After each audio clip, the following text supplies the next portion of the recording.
The following exclusive interview was published in the first issue of Unknown Worlds of Science Fiction with a publication date of January 1975. The interview was conducted by Shel Dorf. Dorf, what was life like for the young Ray Bradbury in the days that preceded your first writing? Bradbury, I suppose not much different. I've always lived at the top of my hysteria, as I put it. Enthusiasm, delirium. I could never wait for things. This is a constant thing with a heck of a lot of children anyway. They just feel steamed up if they don't get a thing on a particular day. Or if they don't experience a particular thing, it's the end of the world. I fell in love with motion pictures, and with comics, and with magic tricks, and with all kinds of illusions when I was very young. Things like the Oz books. Fortunately, my Aunt Neva had a huge bookcase full of fairy tales and all of the Oz books in my grandmother's house next door. And my Uncle Bion in another house on the same block next door had all the Tarzan and John Carter books. So between these two libraries, long before I went to the regular library, I picked up on these elements of fantasy which I think influenced me and changed my life.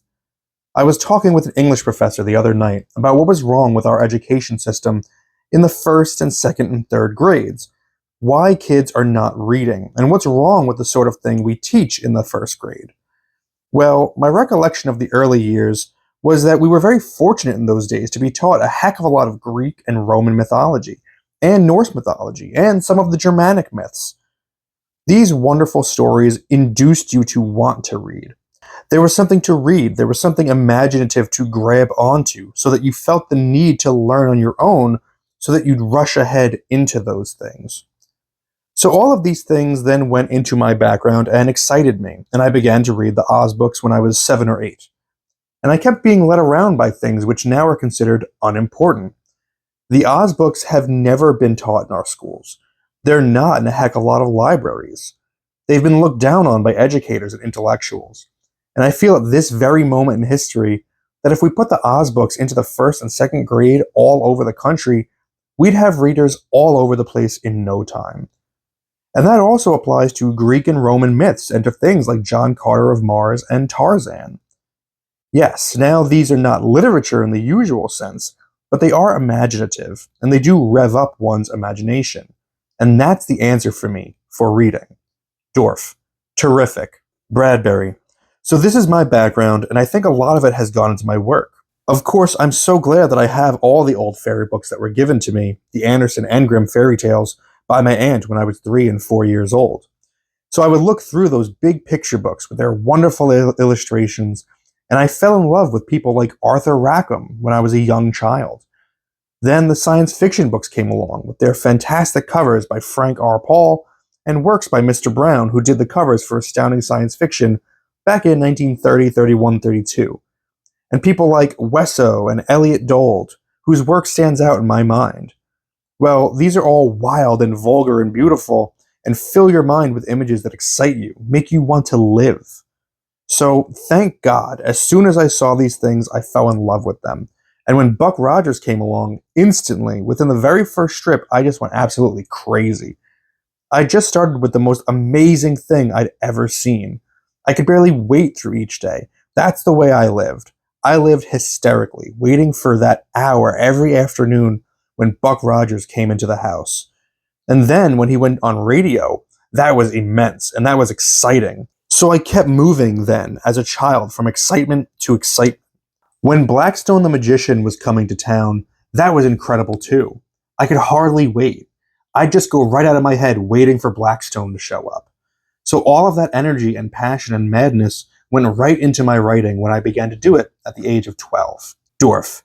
Was it then the urge to share which accounts for your choosing a writing career? Or did you have ambitions to do other things? It seems to me that the physically sedentary nature of writing must have seemed bothersome to one with such energies. Bradbury. I don't think you really think of it at the time. You don't really intellectualize. You don't make obvious decisions. You don't think thoughts. You think passions. Writing seemed to come naturally, and I illustrated my own things as I went.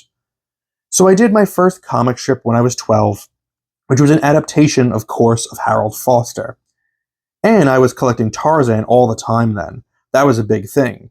Every Saturday night, I would go downtown with my dog, and I would buy the Sunday paper. It cost a nickel, and an ice cream cone, and then I'd come home on my roller skates with my dog, and just devour Harold Foster's drawing for Tarzan. Because those were good years. Those were terrific years when Tarzan was in ancient Egypt and when he went back in time through this tunnel and found an ancient Egyptian race. The illustrations of the tombs and the mummies and the sarcophagi were just fantastic, some of his finest work. And so I automatically began to do my own cartoons. I never got very good at it. I'm still a doodler and a Sunday painter, but not good enough to do that incredible work which influenced me. So I could have gone many directions. I started doing magic tricks. I went on the stage and I had my own little magic show which I put on. I became an actor on the stage and other things, and I went into radio and read the comics to the other kids when I was 12 years old. I hung around the radio station and made a pest out of myself in Tucson, Arizona. And all of a sudden, it's amazing to remember why I love comic strips so much. Because there I was, broadcasting them every Saturday night with 2 or 3 other kids in the local radio station and playing all the parts. The Captain and the Kids, and Tailspin Tommy, and Maggie and Jigs, and things like that. Dorf. That's extraordinary. It's not really well known that you did that. We need more people doing things like that today. Bradbury. I don't know if anyone ever reads the comics to the kiddies on the radio anywhere in the world. Dorf. Mayor LaGuardia got all the publicity. I didn't know that Ray Bradbury did it too. Bradbury. Yeah, and I loved it. Dorf. Who were the first people you went to for criticism of your writing? Bradbury. Well, I had to wait until I was in high school, and then I had a wonderful short story teacher, Jeanette Johnson, who taught short story at Los Angeles High, and she read all my stuff. We were supposed to do 10 short stories during the semester, and I did 20. I did double what everyone else did, and I was writing all kinds of junk, including science fiction. She read it all and said, "This is terrible, but you can write." You know, she meant the theme and the material. She didn't understand why I was doing what I was doing, but she understood that I wanted to be a writer, and she encouraged me and loved me. I'm still in touch with her. She's about 84 years old, lives out here in Claremont, and we see each other at least once a year.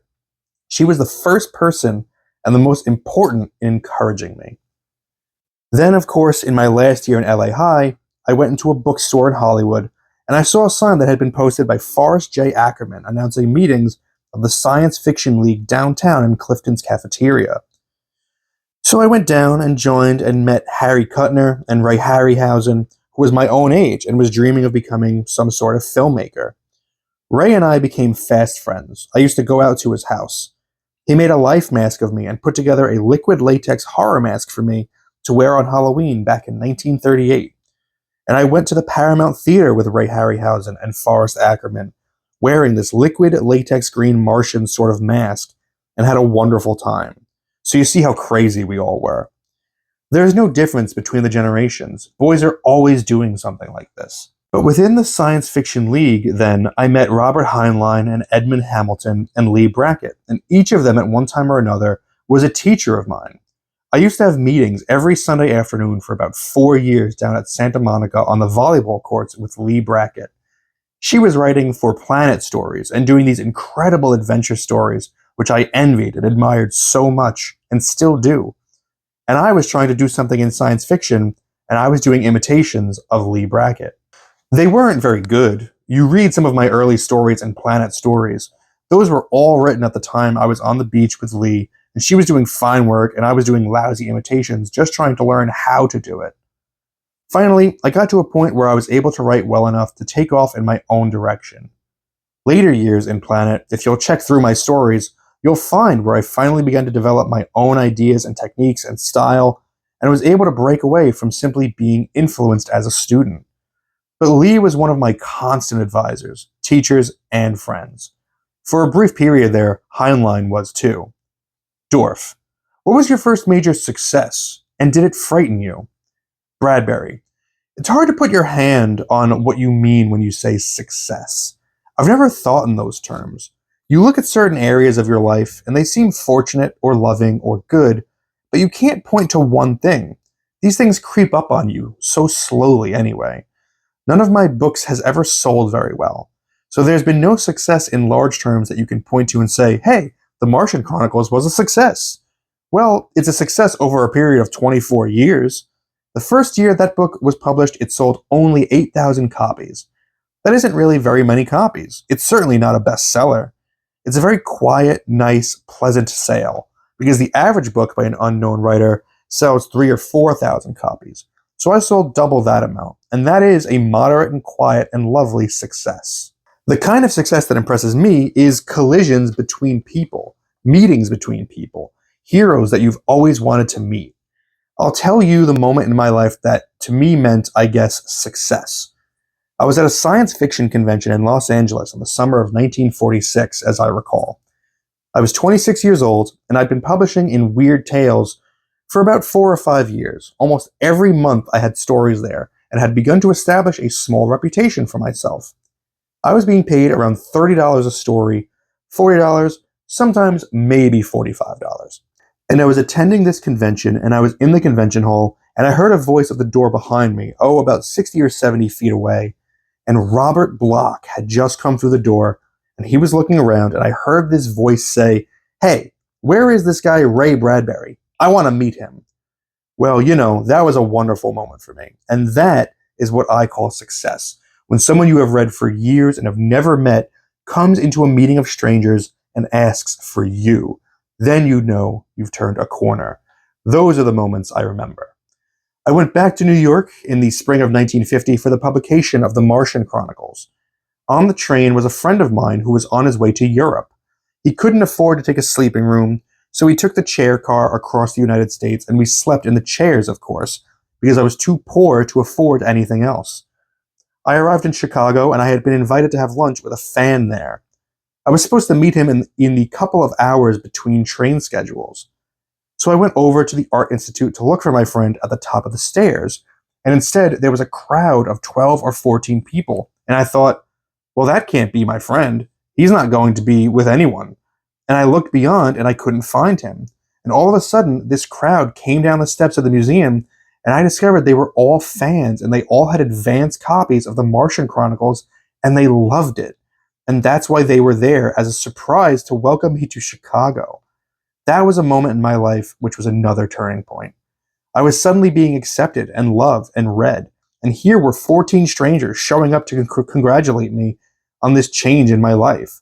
So that to me is a moment of success, and one that I shall remember for the rest of my life. Dorf. Beautiful. Ray, were the early years of your writing subsidized by your family? How did you manage to live and pay bills? Bradbury. Well, when I was 19, I got a job selling newspapers on a street corner, and that gave me $10 a week, which was just enough in those days to get by, so I wasn't a burden to my family. I lived at home with my mom and dad, because on $10, I couldn't afford an apartment of my own. Still, I was able to pay for my own food and clothing, because in those days, you could buy a sport coat for $8 or $9 and a pair of pants for $5. I'd take a girl out maybe once a week, I'd take her to a cheap movie, buy her a malted milk, and that was it. Then gradually, I broke into Weird Tales, so that in my early 20s, I was making $25 or $30 a week writing. Dorf. Getting philosophical for a moment, these days the world is filled with a lot of unrest and trouble, and many kids are dropping out and using drugs as a temporary haven for their despair. Have you any advice for counteracting the hopeless feelings some of them have? Bradbury. Well, the counteraction is always action. If you do things, there isn't time to be despairing. If you move, if you act, if you create something, if you're interested in something, there isn't time to be bored. There isn't time to despair. A lot of this despair comes from inactivity, from not knowing what they want to do. Find something, I don't care what it is, to do. There are so many crazy, lovely things to do in this world.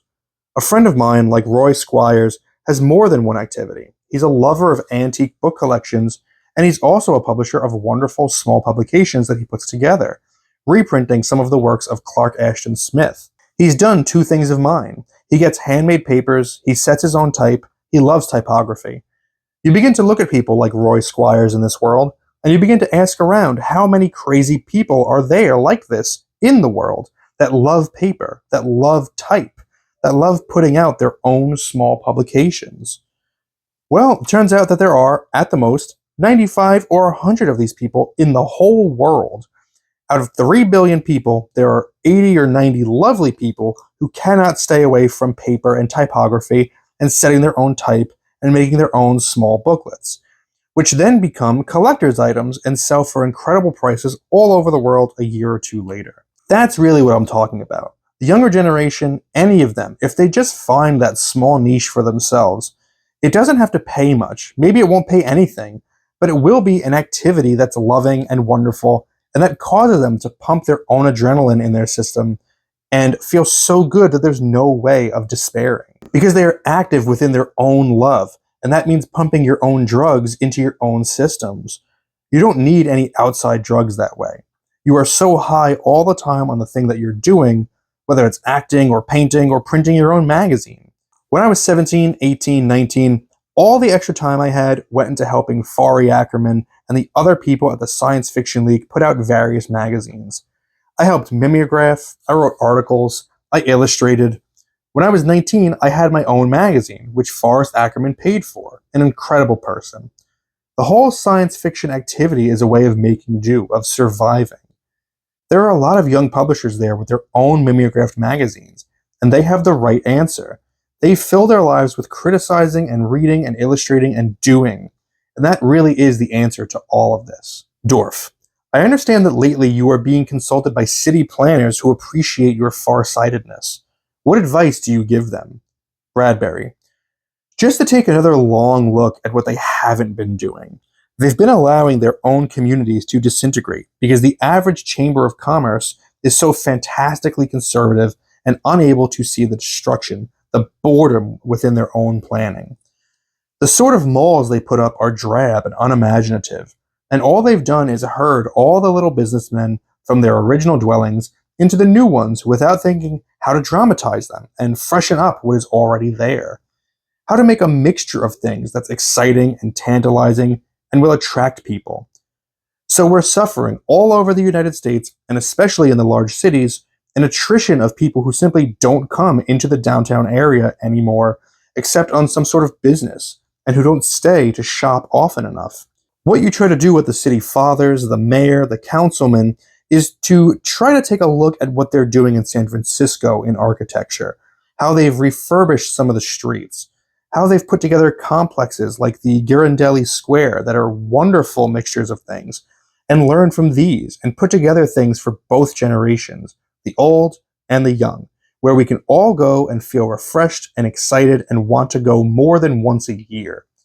You try to show them ways of revitalizing the center of their towns before the large shopping complexes pull everyone out of the cities and the city collapses. There's competition between new shopping centers, which are a heck of a lot more fun, and that have everything under one roof. Some of these are good, and some are not, and even the ones that are not very good work better than the downtown plans of most small cities. Dorf. How do you answer those critics of horror stories who look at them as harmful to their children? Bradbury. You just try to get them to take a long look at the horror story, the horror film, the horror comic, and you say, look, this has a lot to do with life. This is not a separate thing, and you should consider it as an exercise where a child's mind is trying to test the boundaries of knowledge concerning life and death. This is a natural activity, as most other things are, a way of examining possible futures for each of us, because we all have to go through the process of dying someday. So naturally, the child, starting at a very young age, is intrigued by all these things. That doesn't mean that all horror stories or all horror films are automatically good. There are some that are fantastically vulgar and poorly done, and I would imagine they might be harmful or destructive to children under a certain age. So, as a responsible parent, you have to save certain of these things as experiences to be gone through at a slightly later age. I don't think I would recommend to parents that they rush off and take their 8 or 10 or 12 or 13-year-old kids to see The Exorcist.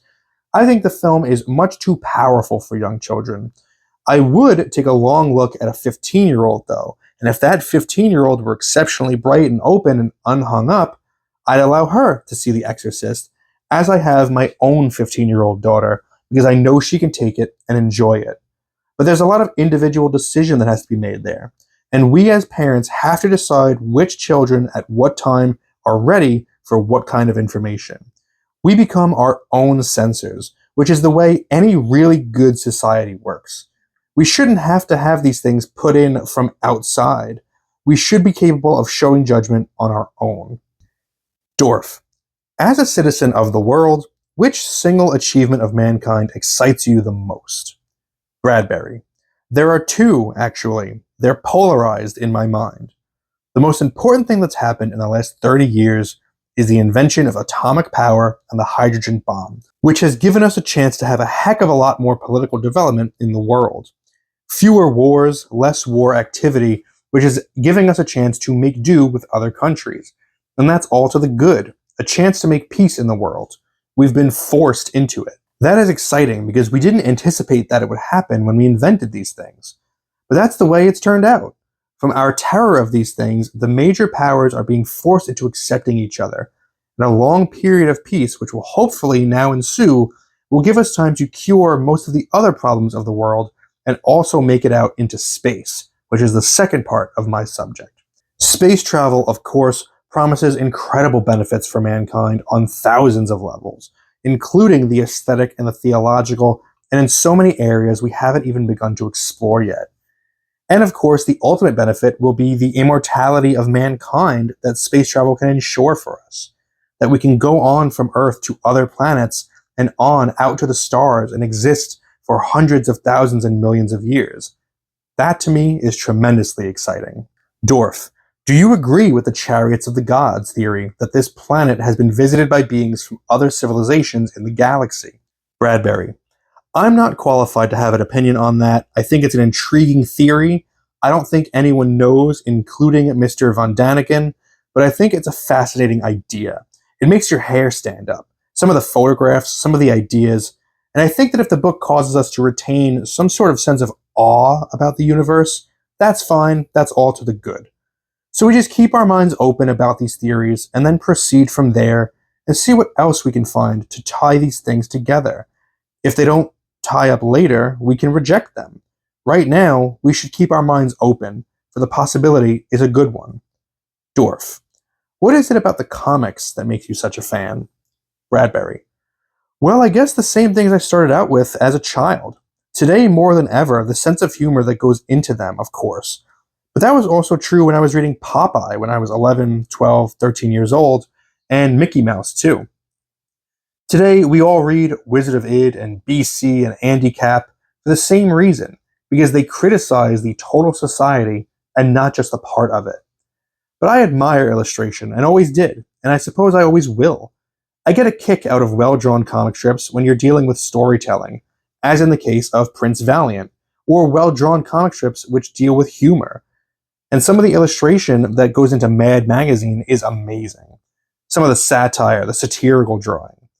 I've been a great collector of people like Hogarth, Rackham, and Gustave Doré for 30 or 40 years. You keep cross-pollinating back and forth between the popular art comic forms and the traditional ones we've grown up with and been familiar with. So it's looking at pictures that I've enjoyed, and I'm one of those unusual writers who not only are visually oriented, but verbally oriented as well. That doesn't happen too often. Generally, if a person can draw or do some sort of picture writing very well, they're not very good on their feet. They're not good at talking. They're not good at writing. But I am one of those rare people who seem to be capable of existing in 3 or 4 fields at the same time. The visual thing keeps informing me, and that's why I think my writing is intriguing to a lot of people, because I make pictures on the paper for them, and they're all based on my comic collecting background and my love of illustration and my love of art. On falling in love with people like Botticelli when I was in my 30s, and with Tintoretto, Michelangelo, and Da Vinci and others, these people have continually crammed themselves into my eyeballs, and they come running out my fingertips into my stories. Dorf. In the early 1960s, the Marvel Comics group revolutionized the approach to comic magazines by writing at a much higher intellectual level than had ever been done before. Their characters and superheroes had more humanistic qualities, they had their own hang-ups, and they opened up the field to a much higher audience. Today, many college students are avid readers of Marvel Comics. The people who write the comics are also educated, literate people. Do you feel that this type of comic has a special contribution to make? Bradbury. I think we need every kind. We need comics to exist at every level for every kind of age group and intellectual group. And sure, if you can improve a thing, by all means, improve it. I think the more the merrier. The more people who come into the field, the better. Over in TV, of course, you've had the huge influence of Star Trek on young, bright people all over the country. They've formed groups. Over at Caltech, I take it there's a huge following for Star Trek. So whenever a thing happens for whatever reason, if people are trying to do things better, that's great. Dorf. You've covered this pretty well in an earlier question, but I'll just throw it out anyway. How can we discover that inner fire within each of us that makes life worth the living?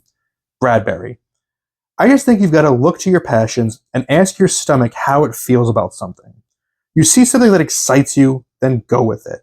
You start maybe with seeing movies. Well, that's a passive thing, but it's a beginning. And if you're in love with these things, they'll instruct you and fire you, and maybe you'll catch on to something else. You start with movies, you go into comic strips, you start going to art museums, looking at really good pictures.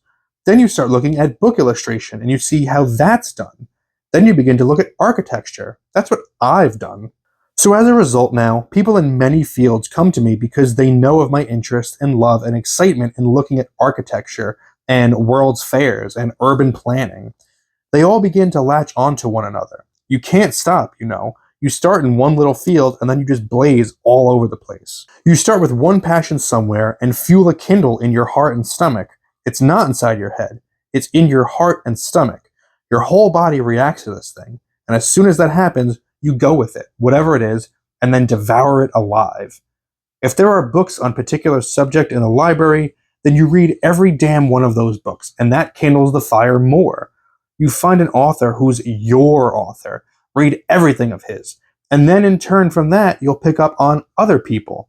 I started with very primitive authors. Edgar Rice Burroughs and Fu Manchu by Sax Rohmer and L. Frank Baum. And from these, you're led into encounters with Aldous Huxley and Bernard Shaw later in life. But I wasn't ready for Shaw or Melville when I was a young child. So you go with your primitive passions. That's why these comic strips and other things that are looked down on are important. You must start with something primitive and not be ashamed of it. And you must express this passion. Dorf. I know you're a great movie fan, and I've heard you describe Hollywood as the center of the universe. Would you define what you meant by that? Bradbury. It's the center of the universe in many ways because the films that are made there go out into the world and influence people in many countries to accept our common humanity. I think that's an important thing to do, so that the Russians look at our films and say, hey, maybe they're not so bad after all. And we look at the Russian films and say, gee, they're human beings. It's such an important thing to do. Most of the mass media are located here in Hollywood. It's the center of television, motion picture making, and a lot of radio activity and rock activity. So, like it or not, it's the navel of the world. If this unravels, the world unravels as far as communication through the visual arts. You may not like it, but there's nothing you can do about it. It's going to stay here for a long time. And all we can hope is that we can keep improving the way we do these things, honestly looking at ourselves, getting these things on film, getting them into better TV production so it isn't all just non-creative. Dorf. Which projects occupy your time these days? Bradbury. I'm just finishing work on Something Wicked This Way Comes as a screenplay for Shartov Winkler at 20th Century Fox.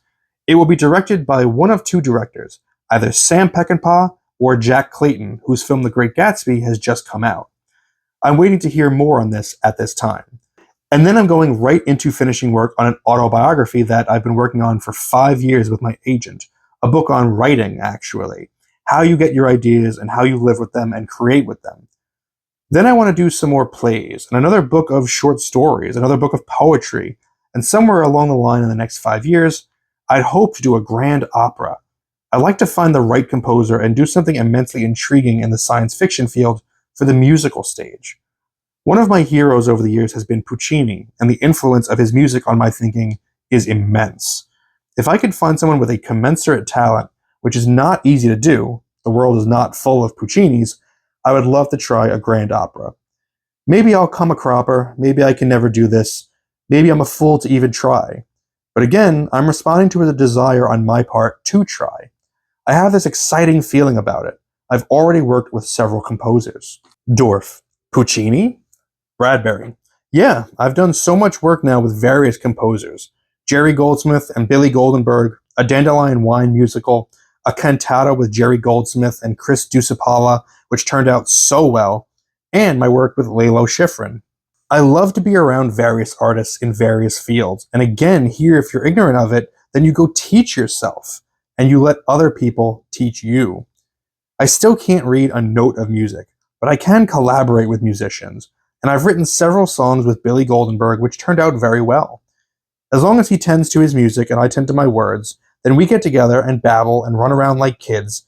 He sits at the piano up in my living room, and I run around down in the basement typing on the typewriter and run back up to see how he's doing and then run back down. We spent several evenings that way a year back, doing Dandelion Wine, and came up with 3 fantastically good songs out of this wonderful, childish activity, which all art has to be. This sort of babbling and running and yelling and laughing and having a good time. And if it doesn't happen that way, it just isn't any good, that's all. It just has to be very quick and very emotional and grand fun, just grand fun. So I'm intrigued with this area of my life, which hasn't filled out completely. I hope I can stick around long enough to experiment in it and see what happens. Dorf. What about the television show? You mentioned you were writing the Bible for a TV show. Bradbury. Well, I did that, and I don't know what they're going to do. The network has it, and someone else has been assigned to revising some of my ideas. So they finally paid me and said it was brilliant, but who knows if they'll ever use any of it. They're full of praise and not very full of action. Dorf. How's your poetry doing? Bradbury. Very well indeed. Good reviews all over the country, the few that I've seen, and the sales have been remarkably good. We're going into a second printing, which means we may wind up selling 7,000 or 8,000 copies the first year, which for a book of poetry is amazingly good. Dorf. Ray. For years, science fiction has been climbing into the mainstream of literature from its humble beginnings in the pulps, Jules Verne notwithstanding. Do you think it will ever reach that status which the Literati award Pulitzer Prizes to? Bradbury. By the year 2000, science fiction will dominate the mainstream literature of our time, because it is the literature of our time. More important and more exciting and more creative than all the works of Malamud, Roth, and Mailer put together. We are paying attention to the totality of mankind, while they are playing around in Brooklyn Heights and Levittown and boring us into the grave. Dorf. One last question.